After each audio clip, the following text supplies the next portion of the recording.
Welcome to the mechanical educator friends. આજના લેક્ચરની અંદર આપણે જે ઓટોમોટિવ પોલ્યુશન્સ છે, ઓટોમોટિવ પોલ્યુશન્સ મતલબ કે ઓટોમોબાઈલ્સ અથવા તો વ્હીકલ દ્વારા જે પણ પોલ્યુશન્સ ફેલાય છે, તો એ પોલ્યુશન્સ વિશે આપણે વાત કરીશું. આજનો જે લેક્ચર છે ઘણો બધો બેઝિક્સ છે, તો એમની અંદર કઈ રીતે પોલ્યુશન્સ ઉદ્ભવે છે, એમની અસરો શું જોવા મળે છે અને એમને નિવારવા માટેના શું રસ્તાઓ છે, એ આપણે આજના લેક્ચર પ્લસ જે આવનારી જે બીજા પાર્ટ્સ છે એમની અંદર આ બધી વસ્તુઓ કવર કરીશું. તો સ્ટાર્ટ કરીએ આજનો લેક્ચર, જેમની અંદર શરૂઆત કરીએ ઓટોમોટિવ પોલ્યુશન્સ. તો પોલ્યુશન્સ કઈ રીતે ઉદ્ભવે છે સૌપ્રથમ તો, અથવા તો શા માટે ઉદ્ભવ્યા, એમના પાછળનું કારણ શું હતું. તો હિસ્ટ્રી તમે જોશો, હિસ્ટ્રીની અંદર આપણે જોયું છે કે સૌપ્રથમ આપણે ટ્રાન્સપોર્ટેશન માટે થઈ અને પ્રાણીઓ અથવા તો જે બળદગાડી અથવા તો ઘોડાગાડીનો ઉપયોગ કરતા, તો ત્યારે પોલ્યુશન્સ હતું. શું ત્યારે હતું કે નહીં? હા, ત્યારે પણ જોવા મળતું, પણ ત્યારે અલગ પ્રકારનું પોલ્યુશન્સ હતું. જે જગ્યાએ રિવોલ્યુશન્સ આવેલા છે અને જે જગ્યાએ મોટા મોટા સિટીઝ છે, જેમ કે ન્યૂયોર્ક સિટીઝની અંદર હિસ્ટ્રીની અંદર તમે જોશો તો એમના જે સોલિડ વેસ્ટ, કોના સોલિડ વેસ્ટ, તો કે જે પ્રાણીઓના સોલિડ વેસ્ટ રહ્યા, એમના કારણે ઘણા બધા રોગ ફેલાયેલા પણ જોવા મળે છે નંબર્સ ઓફ જગ્યાએ અથવા તો રસ્તા ઉપર. એક સમયે એટલી બધી ઘોડાગાડીઓ હતી કે 2 થી 3 બિલ્ડિંગ જેટલા એમની અંદરના જે સોલિડ વેસ્ટનો જે થર જોવા મળતો, અથવા તો એટલા બધા હાઇટ્સના એમના થર જોવા મળતા. તો ત્યારે બી પોલ્યુશન્સ તો હતું જ, અત્યારે પણ પોલ્યુશન્સ છે, પણ અલગ રીતે. હવે સમય ગયો અને ધીમે ધીમે રિવોલ્યુશન આવ્યું અને આપણે ઓટોમોબાઈલ્સ તરફ વળ્યા અને વ્હીકલ્સનો ઉપયોગ કરતા થયા.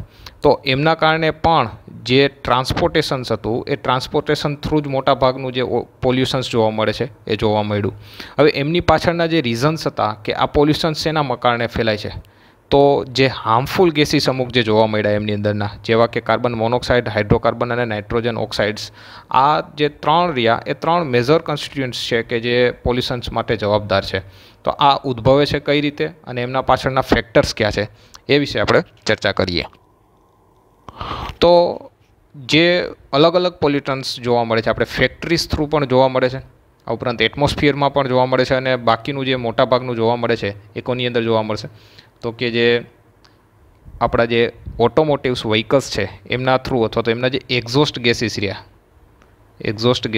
આ એક્ઝોસ્ટ ગેસીસની અંદર જે પણ હાર્મફુલ ગેસીસ છે એ ગેસીસને કારણે ઘણું બધું પોલ્યુશન્સ થાય છે. તો કઈ રીતે થશે, તો તમે વિચારો.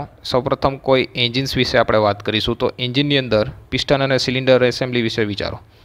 તો આ પિસ્ટન અને સિલિન્ડરની અંદર પ્લસ આ એક્ઝોસ્ટ વાલ્વ અને ઇનલેટ વાલ્વ હશે, વચ્ચેની સાઈડ આપણે કોઈ સ્પાર્ક પ્લગ કરીએ. તો હવે આમની અંદર થશે શું, તો કે આમના થ્રુ પાવર જનરેટ થશે, અને પાવર મેળવવા માટે થઈ અને આપણે એમની અંદર એર પ્લસ ફ્યુલનું મિક્સચર એડ કરીશું. હવે આ એર અને ફ્યુલનું મિક્સચર રહ્યું એ પેટ્રોલ એન્જિનના કાર્બ્યુરેટરમાં મિક્સ થાય છે, અને મિશ્રણનું જે એન્જિન સિલિન્ડરમાં દહન કરી અને શું થશે, પાવર ઉત્પન્ન થશે. આ મિશ્રણમાં જે પેટ્રોલ વાપરીએ છીએ, અથવા તો આપણે કહીએ કેમિકલ એનર્જી, મોર જનરલ સેન્સમાં કહીએ તો પેટ્રોલ પ્લસ ડીઝલ. તો માની લો કે પેટ્રોલ એન્જિન છે, તો એમની અંદર આપણે પેટ્રોલ વાપરીએ છીએ, તો એમની અંદર હાઇડ્રોજન રહેલું છે મહદઅંશે, પ્લસમાં કાર્બનના કેટલાય એ કમ્પાઉન્ડનું બનેલું છે. કોણ, તો કે પેટ્રોલ. હાઇડ્રોજન પ્લસ કાર્બન રહ્યા એમના ઘણા બધા કમ્પાઉન્ડ્સનું બનેલું છે. તો આ દરેક કમ્પાઉન્ડ રહ્યા એમને આપણે હાઇડ્રોકાર્બન્સ તરીકે ઓળખીએ છીએ, મતલબ કે HC તરીકે ઓળખીશું. શૃંખલા હશે તો આ HC અથવા તો હાઇડ્રોકાર્બન રહ્યું એ દહન પ્રક્રિયામાં પેટ્રોલના કાર્બન અને હાઇડ્રોજન ઘટકો જે છે એ ઓક્સિજન સાથે જોડાશે. એટલે મતલબ કે જ્યારે પણ કમ્બલ્સન પ્રોસેસ થશે ત્યારે હાઇડ્રોજન અને આ હાઇડ્રોકાર્બન્સ રહ્યા એ શું થશે, ઓક્સિજન સાથે જોડાશે. ઓક્સિજન ક્યાંથી આપણને મળે છે, આપણને ખ્યાલ છે કે જે એર આપણે એમની અંદર નાખીએ છીએ, તો એર શું કામ માટે એર કરીએ છીએ, કે જેથી કરીને હવાની હાજરીમાં જે કમ્બલ્સન પ્રક્રિયા છે એ ઝડપથી થશે, અથવા તો કમ્બલ્સન કરવા માટે થઈ અને ઓક્સિજનની જરૂર પડે છે. તો આ ઓક્સિજન રહ્યો એ હાઇડ્રોકાર્બન સાથે સંયોજાય અને બાકીના ગેસીસ બનાવે છે, બરાબર છે, જેવા કે કાર્બન મોનોક્સાઇડ. તો આ કાર્બન મોનોક્સાઇડ્સનું ઉદ્ભવ આ રીતે થશે. પ્લસમાં જે હાઇડ્રોકાર્બન્સ રહ્યા એ પણ જો અપૂરતા દહન, કે જેને આપણે એઝ અ ઇનકમ્પ્લીટ કમ્બલ્સન કહીએ છીએ, એમના થ્રુ શું થશે, આ જનરેટ થશે. તો મેઇનલી આપણે જોઈએ અત્યાર સુધીમાં, પાછી સમરી કરીએ તો જે પોલ્યુટન્સ હતા, કયા 3 પોલ્યુટન્સ આપણને જોવા મળે છે. એક તો જોયું આપણે હાઇડ્રોકાર્બન, બીજું જોયું કાર્બન મોનોક્સાઇડ, અને ત્રીજું જોઈએ શું આપણે નાઇટ્રોજન ઓક્સાઇડ્સ. આ 3 પોલ્યુટન્ટ્સ વિશે વાત કરી. એમાંનું હાઇડ્રોકાર્બન કઈ રીતે ઉદ્ભવે છે? તો કે આ પેટ્રોલ્સ પ્લસ જે એરનું મિક્સચર રહ્યું એ એમાંથી આપણને જોવા મળશે. પ્લસમાં કાર્બન મોનોક્સાઇડ પણ એમાંથી જ જોવા મળે છે. આ ઉદ્ભવવા પાછળના કારણ શું છે? નંબર 1 તરીકે આપણે કન્સિડર કરીએ તો કે જે ઇનકમ્પ્લીટ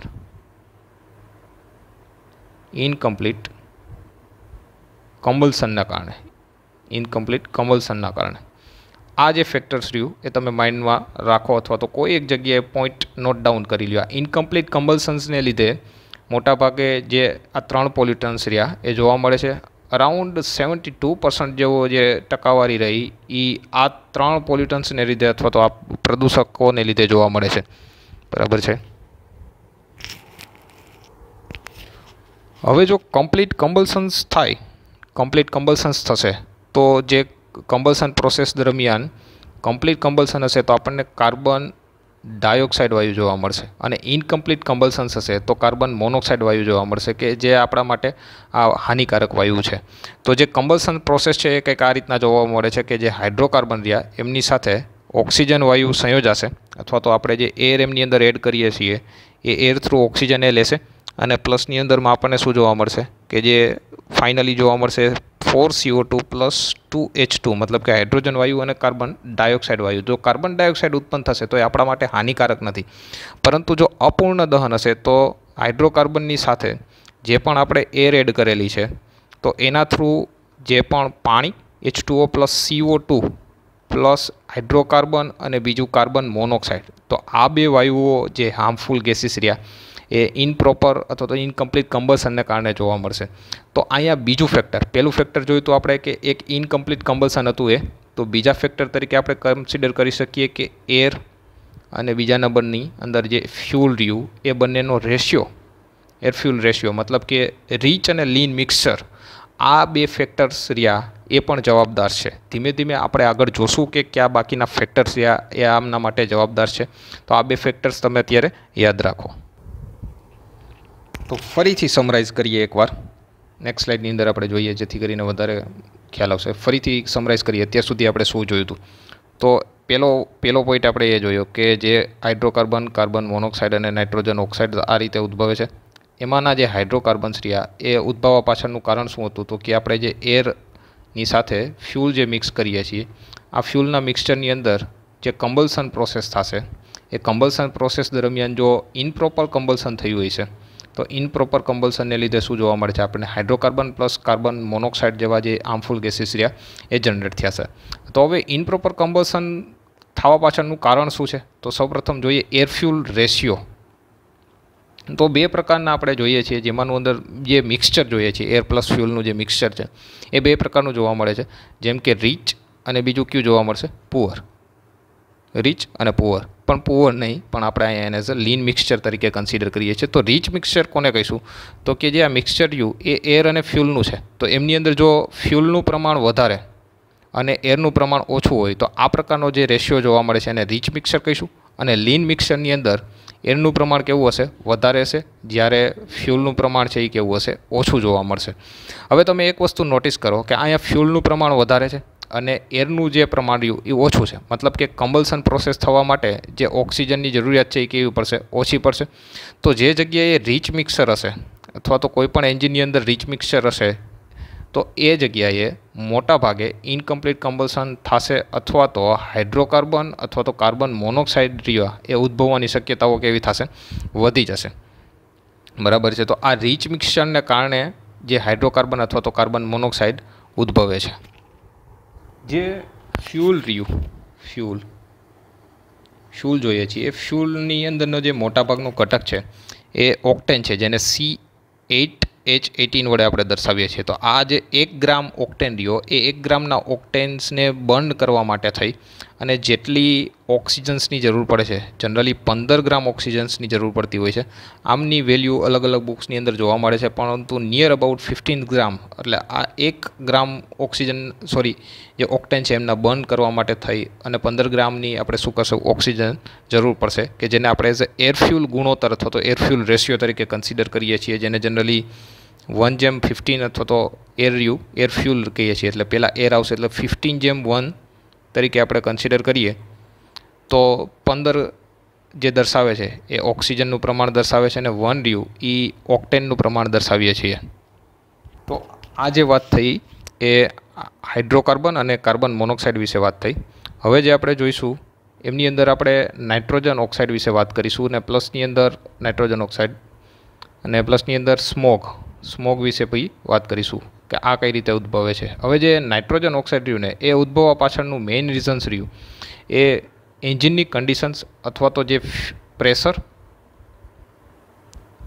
અને ટેમ્પરેચર આ બંને જે ફેક્ટર્સ રહ્યા એ નાઇટ્રોજન ઓક્સાઇડ માટે જરૂરી છે. જેમ ટેમ્પરેચર વધશે, ટેમ્પરેચરના વધારાની સાથે જે નાઇટ્રોજન ઓક્સાઇડ રહ્યું એમનું જે એમિશન્સ છે એ વધશે. જનરલી આ પોઈન્ટ યાદ રાખજો કે 800 ડિગ્રી તાપમાન છે એમનું જે ફોર્મેશન રહ્યું એ થવાની શરૂઆત થશે અને અરાઉન્ડ 2100 ડિગ્રી તાપમાનની આસપાસ રહ્યું એ ત્યારે પીક ઉપર હશે. મતલબ કે સૌથી વધારે ફોર્મેશન થશે ક્યારે? નાઇટ્રોજન ઓક્સાઇડનું. તો ફોર્મેશન સ્ટાર્ટ થવાની શરૂઆત 800 ડિગ્રી સેન્ટીગ્રેડથી થશે. તો જે આના માટેનું ફંક્શન છે નાઇટ્રોજન ઓક્સાઇડ્સ રહ્યું એમના માટેનું જે ફંક્શન્સ થશે એ કયું છે તો કે ટેમ્પરેચર. તો ટેમ્પરેચર જો આપણે કંટ્રોલમાં કરી શકીએ કોઈ કારણે તો આમનું જે એમિશન્સ રહ્યું એ આપણે શું કરી શકીએ? રોકી શકીએ છીએ. હવે આ જે વાત કરી હતી આપણે, જેટલા પણ પ્રદૂષકો જોયા આપણે અત્યાર સુધીમાં, હાઇડ્રોકાર્બન જોયું, કાર્બન મોનોક્સાઇડ જોયું અને નાઇટ્રોજન ઓક્સાઇડ્સ વિશે વાત કરી. તો આ જે 3 પ્રદૂષકો છે એને આપણે પ્રાઇમરી પોલ્યુટન્સ અથવા તો પ્રાથમિક પ્રદૂષક તરીકે ઓળખીએ છીએ. પ્રાઇમરી પોલ્યુટન્સ. આવું શું કામ? કારણ કે એ ડાયરેક્ટલી મતલબ કે જે પણ ઓટોમોબાઈલ્સ રહ્યા અથવા તો ઓટોમોટિવ વ્હીકલ્સ છે એ વ્હીકલ્સના જે એમિશન્સ થ્રુ જ આપણને ડાયરેક્ટલી જોવા મળે છે. હવે આ જે બધા રહ્યા એ જો સ્મોગ એટલે કે 2 વસ્તુઓનું મિક્સચર છે, ફોગ અને બાકીના જે ગેસીસ રહ્યા. તો ફોગ એટલે આપણે જનરલી ઝાકળ તરીકે ઓળખીએ છીએ, નાના નાના જે બિંદુઓ આપણને જોવા મળે છે. તો ફોગ આ જે વોટર્સ પાર્ટિકલ્સ રહ્યા એ વોટર્સ પાર્ટિકલ્સ ઓલરેડી એરની અંદર સસ્પેન્ડેડ હોય છે અને જેવા બીજા કોઈ એમની સાથે રિએક્શન કરતા વાયુ અથવા તો ગેસીસ મળી જશે તો એની સાથે રિએક્શન કરી અને એ શું બનાવશે? સ્મોગ બનાવશે. તો સ્મોગ એ હવાના પ્રદૂષણ સ્વરૂપમાં જોવા મળે છે. જ્યારે એક્ઝોસ્ટ વાયુમાંના આ બધા જે ગેસીસ રહ્યા જેવા કે નાઇટ્રોજન ઓક્સાઇડ્સ, હાઇડ્રોકાર્બન, આ પ્રદૂષકો રહ્યા એ બધા નિષ્કર્ષ થતા હોય તેની સૂર્યપ્રકાશની હાજરીમાં. તો એક વસ્તુની નોંધ લેજો કે જે સ્મોગ રહે એ સ્મોગ બનવા માટે થઈ અને સૂર્યપ્રકાશની હાજરી શું છે? જરૂરી છે. તો સૂર્યપ્રકાશની હાજરી જરૂરી છે. તો આ સૂર્યપ્રકાશની હાજરીમાં સ્થિર હવા સાથે ક્રિયા થવાથી શું બનશે? સ્મોગ ઉત્પન્ન થાય છે અને આ સ્મોગને આપણે ધુમ્મસ અથવા તો ધુમાડાનું મિશ્રણ પણ કહી શકીએ છીએ. સ્મોગ થવા માટે જવાબદાર પરિબળો જેમ કે હાઇડ્રોકાર્બન, કાર્બન મોનોક્સાઇડ અને નાઇટ્રોજન ઓક્સાઇડ, એટલે આ બધા એક્ઝોસ્ટ ગેસ ઇમિશન્સ વાયુઓ તો છે જ, પ્લસની અંદર સ્થિર હવા હોવી જરૂરી છે અને બીજાની અંદર સૂર્યપ્રકાશ પણ હોવો જરૂરી છે. તો આટલી વસ્તુઓની હાજરી હશે તો એની અંદરથી શું ઉદ્ભવશે? સ્મોગ ઉદ્ભવશે. તો આને કોઈ એક જ સ્લાઇડની અંદર આપણે સમરાઇઝ કરીએ તો આજે આપણે જોયું છે એટલે ફાઇનલી આપણે સમરી જોઈએ આની કે શું શીખા આજની લેક્ચર્સની અંદર. આપણે જોયું હતું કે પોલ્યુટન્સ, જેટલા બી પોલ્યુશન્સ છે એ કેના થ્રુ ઉદ્ભવે છે? તો કે ઓટોમોટિવ્સ વ્હીકલ્સ થ્રુ ઉદ્ભવશે. હવે એમની અંદરના 2 મેજર્સ પોલ્યુશન જેમને આપણે એકને કહીએ છીએ પ્રાઇમરી અને બીજાને આપણે વાત કરી સેકન્ડરી. તો પ્રાઇમરીની અંદર આપણે જોયું કે જે પણ હાઇડ્રોકાર્બન હતા એ કાર્બન મોનોક્સાઇડ અને નાઇટ્રોજન ઓક્સાઇડ્સ આ સિવાયના હજી જ બધા ગેસીસ છે પણ મેજર્સ આના વિશે આપણે વાત કરીશું. તો હાઇડ્રોકાર્બન અને કાર્બન મોનોક્સાઇડ ઉદ્ભવવા પાછળનું કારણ શું હતું? તો એના મેઇન 2 રીઝન હતા એર ફ્યુલ રેશિયો. આમને તમે કંટ્રોલમાં કરી શકો કે એર ફ્યુલ રેશિયોની મદદથી. તો અને બીજું છે ઇનપ્રોપર કમ્બલ્સન. જો આ વસ્તુઓને આપણે કંટ્રોલ કરી શકીએ કોઈ પણ કારણોસર તો એના થ્રુ આપણે હાઇડ્રોકાર્બન અને કાર્બન મોનોક્સાઇડનું ઇમિશન્સ છે એ રોકી શકીએ છીએ. અને બીજા નંબરમાં જે નાઇટ્રોજન ઓક્સાઇડ હતો એ નાઇટ્રોજન ઓક્સાઇડ માટેનું જે ફંક્શન્સ હતું એ હતું ટેમ્પરેચર. તો આ ટેમ્પરેચર જેવું વધશે એમ જે નાઇટ્રોજન ઓક્સાઇડ રહ્યું એ નાઇટ્રોજન ઓક્સાઇડનું ફોર્મેશન શું થશે? વધશે. જે ફોર્મેશન થવાની શરૂઆત થાય છે એ 800 ડિગ્રી સેન્ટીગ્રેડથી થશે અને પીક ઉપર ક્યારે હશે? તો કે 2100 સેન્ટીગ્રેડની આસપાસ જેનું ફોર્મેશન હશે એ પીક ઉપર હશે. સેકન્ડરી પોલ્યુટન્સની અંદર આપણે જોયું હતું સ્મોગ અને આ સ્મોગ ક્યારે ઉદ્ભવે છે? એ જનરલી ફોગ કે જે એરની અંદર સસ્પેન્ડેડ વોટર પાર્ટિકલ્સ છે પ્લસ બાકીના જે ગેસીસ રહ્યા, આ ગેસીસ કયા તો કે હાઇડ્રોકાર્બન, કાર્બન મોનોક્સાઇડ અને નાઇટ્રોજન ઓક્સાઇડ્સ કે જે કમ્બલ્સન્સ થ્રુ બહાર આવે છે, આ એમનું મિશ્રણ છે. અને આપણને જે સેકન્ડરી પોલ્યુટન્ટ્સ તરીકે આપશે એ શું આપશે? એ સ્મોગ આપશે. તો આજના લેક્ચરમાં આટલું. બાકીનું વધારે જે આમના પાછળના જે કારણો છે એ નેક્સ્ટ લેક્ચરની અંદર ચર્ચા કરીશું. Thank you very much.